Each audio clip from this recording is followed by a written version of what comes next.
We get approached a lot with small business owners asking us what are some of the most common mistakes that people have when they're going through the loan application process. And there are a few.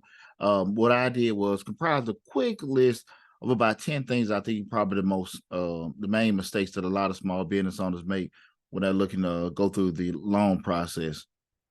The first one I want to say is maxing out credit cards, piling up expenses on personal business cards leads to high interest payments and damage your credit score, making it difficult for you to get a loan. You got to be very careful about that, guys. The old rule of thumb, keeping everything under 30% with your credit card debt. So in relation to the actual allocated amount that the credit cards have, be very, very mindful when using credit cards, just like any kind of short-term loan. You don't want to max it out because big picture wise, it can affect you later down the road in regards to your debt to income ratio as well. The second being ignoring requests from the lender. Not being prepared with the information the lender may ask during the loan application process and making them wait too long for an answer.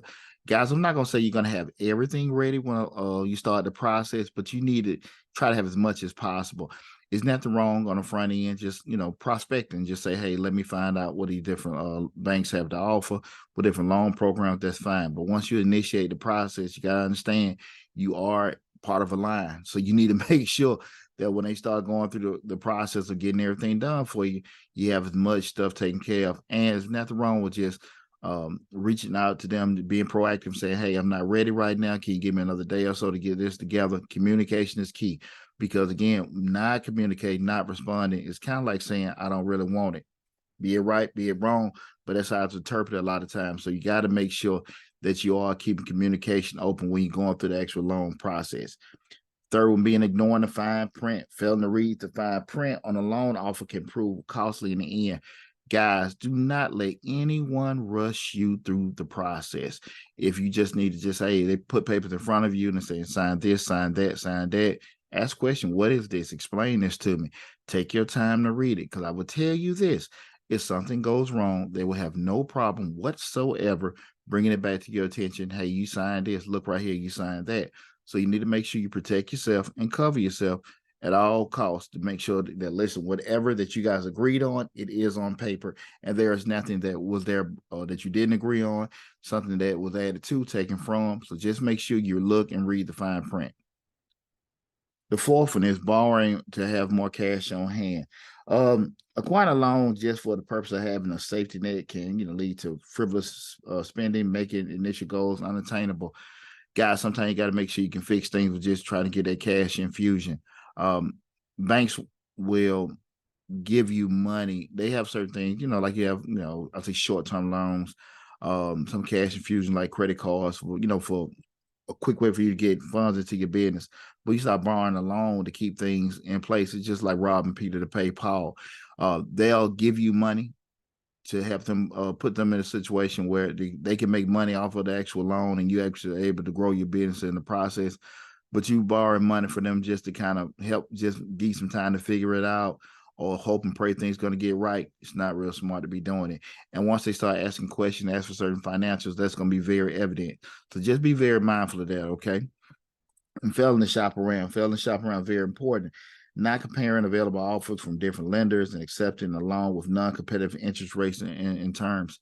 You need to make sure, guys, you do your due diligence. I always tell people, make sure you go to several different banks. Because get asked the question all the time, what's the best bank for this? What's the best bank for that? And I tell people all the time, it varies. It varies on the particular type of business that you have. If it's online, brick and mortar, if you're doing sales, you're doing services, if you need quick transaction processing, if you need strong customer service, you may not need it at all. You might just need to just have your account set up from a depositing standpoint. You may not hardly ever need to talk to anyone at all, and that's where you can just get free checking. But if you need to have a bank where everybody's accessible and things like that, you need to make sure all that stuff is there, especially when you're going through the loan process and you have some glitches in the system. You can't get in contact with someone. Your account was you getting a was ACHs take it out your account in regards to the loan payments. They did a double charge on you, and now you can't get in contact with anyone on customer service, but they've taken almost $5,000 out of the account. You got to shop around, got to find what's out there and find the best fit for you. The sixth one is that's missing payments. Late payments accrue penalties and fees, hamper access to extra capital in the future. You got to be very mindful of certain things, guys. Where you are right now may not necessarily be where you are in the future. So if you gotta be uncomfortable at the present time to make sure a lot of things are in place.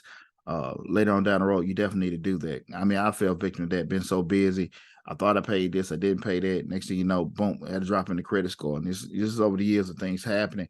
So it can happen to the best of us, guys. So you need to make sure you stand on top of that, right? They got certain products out there where you can have automated drafts, things like that. But if you're not going to be disciplined to make sure that you have the certain fees, not fees, have the money on hand to make sure you're covering that, I wouldn't get on top of it. But there are a lot of products out there to help you to keep on top of, so you don't miss it. Because I understand how it is to be busy, and forget, without talking about intentionally not paying. Things can happen. Like I said, it happened to me before. But there are a lot of products and systems out there, excuse me, from virtual calendars, reminders, and things like that to help you out. But definitely, guys, that is a mistake you do want to avoid at all costs, okay? Again, we're talking about top business loan mistakes, okay? Things that can happen you from getting a loan, attaining a loan in the future. Coming in at number 7, that's letting your personal credit score drop. Using personal money for business expenses damages your personal credit score, hurting your ability to get approved for a loan or get an ideal loan offer. Your business is your business. Your person is your person. You got to keep that segregated, okay? You don't want to have be co-mingling the two. That's one of the main things we tell people when we start dealing in business. Try to keep everything separate. I understand how things can happen and stuff, but you need to be very mindful from an accounting standpoint, from a reporting standpoint. You put things in place to kind of correct those the way that's listed and wrote up in your books. Okay, that's why it's very important. If you don't know how to, you get a proper person to take care of your books. Coming in number 8, that is seeking an emergency loan. Seeking a loan in emergency. Making a desperate application for a loan during an emergency rather than having ready access to a line of credit. That's why I say, guys, it's so when we start looking at, the loan structure of your business or from a capital structure of your business, you need to have several products on hand. That being cash, that being credit cards, that may be access to a line of credit, and if you need one, having a loan. And that's why it's so important you get with the right people to kind of let you know, okay, the different products that are out there. You can also go check out the videos we've done on business credit 101 and business products, business loan products 101, where we broke down the different kinds of business credit products out there, and also going more in depth, branching out from not necessarily business on some of the more definite products that are out there. So you definitely go to on the YouTube channel, look in the finance playlist, and you'll be able to see some of the videos we've done where we've broken down the different business loan products to give you a better explanation of what you need to be looking for, to find the best fit for your actual business. The next one, I'm not going through stuff in order. Your boy, I'm moving. I know I might have skipped over something. Keeping messy books. Me being an accountant, this is one of the things that have my head just scratching all the time. Keeping sloppy accounting records filled with inaccuracies make it hard to know the true financial status of a company and creates doubt to a lender. Please don't equate accounting to balancing a checkbook. And if you're not really versed with it, I will say try to get you a bookkeeper. And if you don't feel comfortable getting a bookkeeper, somebody that's dealing with the financial records of the business, need to go to a junior college or something like that. Maybe learn QuickBooks 101. Also, maybe take accounting 101 or 102.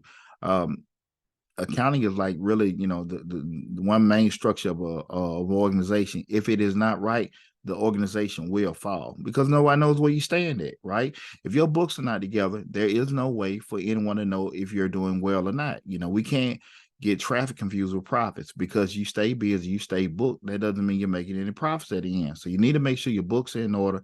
You got great financial records and you got somebody that's very credible and capable of staying on top of that, because when the lenders want to be able to see it, you need to be able to present that to them. And the key thing with that, guys, you got to know how to explain it to them too. It's one thing here, this is what my bookkeeper gave me. Here, this is what my accountant gave me. kind of understand different measures that an actual lender may ask you about it. Hey, listen, what's your break-even analysis? What's your debt to income? What's your ROI? You need to know those kind of things. You're going to be a business owner. You know, you don't need to know everything, but you just need to know a little bit of the important stuff so you can be able to sell your company if you want to get access to capital. Okay. That 10th one, having no plan for the money. This is a real funny one. Having not having a clear and concise plan for the loan money when asked by the lender. Because again, the thought process is that you need money from the lender. They're going to give you the money. That money, they give you the money, you're going to take that loan, purchase something, i.e., more employee, not purchase, but acquire more employees, new equipment, new building that will in turn make you money. That money you can take some to keep in your pocket, the other half to pay the lender back if they're making money as well. So it got to make sense, guys. You just saying I want money. That's not smart. For actually getting the loan, even for yourself, because it can be detrimental to you. Far too often I see too many videos on the internet. People, or there are videos, people telling people to get, borrow $50,000 from this place, get $100,000 this place, with no plan on what to do with the money. Understand. You got to pay the money back.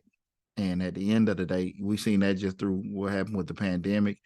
So many people had access to all these loans, and they just trying to figure out what the hell, the money's gone because there was no plan for the money. And you got to be able to sit there and just think to yourself, listen, I don't want to put myself in a deeper hole, borrowing from somebody else to make, a bigger debt and a bigger headache than I currently have. So we got to be smart about it. Have a plan in place. And remember, guys, if you don't know how to plan it out, forecast costs, do projection and thing like that, get you somebody credible and reputable. Get your bookkeeper, consultant and stuff, help you draft all that stuff up, get your business plan together. It just makes sense. Remember, guys, when we start talking about business, if it was so easy for everybody to go into business, I don't think no one would be working a job. And a lot of times, far too often, people go down the road of entrepreneurship, which I love, ill prepared, ill-educated about the process because they think it's easy what it is. And 6 months to a year later, they're back trying to look for a job.